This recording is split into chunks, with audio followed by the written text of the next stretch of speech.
rest assured that you have a government that of course would back you up.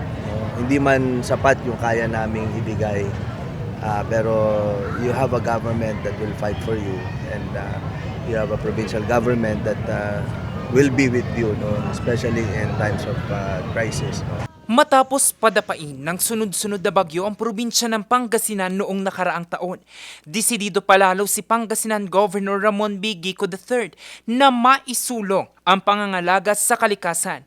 Kaya naman, isa sa mga aksyon dito ng pamahalang panlalawigan ang deklarasyon ng Arbor Day tuwing huling Biyernes ng Abril.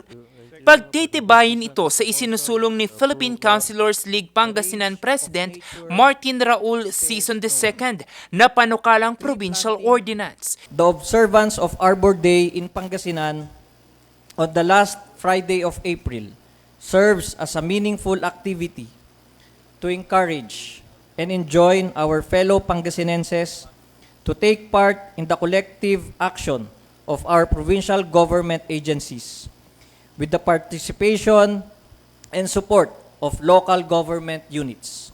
Ang hakbang na ito, suporta ng pamahalaang panlalawigan ng Pangasinan sa umiiral na Green Canopy Program na target magtanim ng 1 milyong puno sa buong probinsya.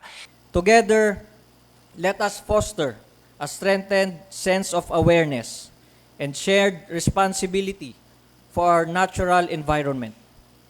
Through collective efforts and continued stewardship for our nature, we can help ensure a greener, healthier, and a more resilient future, not only for the province of Pangasinan, but also for the future generations to come. Nauna nang sinabi ni Vice Governor Mark Lambino na hangad din ng pamahalaang panlalawigan na pangalagaan ang kalikasan.